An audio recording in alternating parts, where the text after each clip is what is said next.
చాలా రోజుల తర్వాత ప్రశాంతంగా నిద్రపట్టింది. ఇంతలో ఫైర్ అలారం స్టార్ట్ అయింది. అప్పటికే అలారం రింగ్ అయ్యి 5 మినిట్స్ అయింది. నేను లేచి హాల్‌లో వచ్చి చూసేటప్పటికి మా రూమ్‌లో వాళ్ళు అలారం సైలెన్స్ పెట్టడానికి చూస్తున్నారు. అలారం మా ఫ్లాట్‌లో కాదు, వేరే ఫ్లాట్‌లో, మా బిల్డింగ్‌లోనే వేరే ఫ్లాట్‌లో. ఇంట్లో ఏదైనా స్మోక్ వస్తే వెంటనే ఈ అలారం మోగుతుంది. అలారం స్టార్ట్ అయిన 5 మినిట్స్ లోపల అలారం స్టాప్ చేయాలి. ఒకవేళ 5 మినిట్స్ లోపల గనక మనం రియాక్ట్ అవ్వకపోతే దగ్గరున్న ఫైర్ కంట్రోల్ రూమ్‌కి ఇన్ఫర్మేషన్ ఆటోమేటిక్‌గా మెసేజ్ ఎళ్తుంది. పరమట ఫైర్ స్టేషన్ మన అపార్ట్మెంట్ నుంచి 200 మీటర్స్ దూరంలోనుంది. అందుకనే వెంటనే ఫైర్ సేఫ్టీ టీమ్ వచ్చేసింది.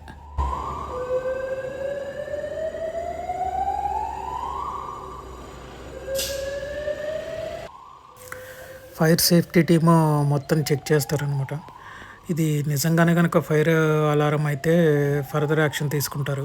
లేదు ఫాల్స్ అలారం అయితే కేస్ టు కేస్ చెక్ చేసి ఇన్వెస్టిగేషన్ చేసి ఫైన్ ఉంటుంది. 1000 నుంచి 2000 వరకు $2000 వరకు ఫైన్ ఉంటుంది. ఒకవేళ కనుక ఇది వాంటెడ్‌గా చేశారు అని గనక వాళ్ళ ఇన్వెస్టిగేషన్‌లో తెలిస్తే ఫర్దర్ యాక్షన్స్ కూడా ఉంటాయి. సో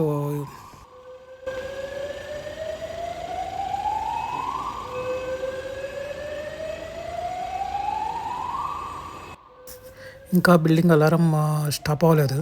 సో రెండో ఫైర్ ఇంజిన్ కూడా వచ్చింది.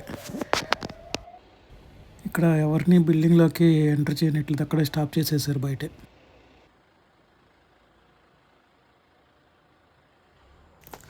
ఫైర్ సేఫ్టీ టీము దాదాపుగా 15 మినిట్స్ చెక్ చేశారు.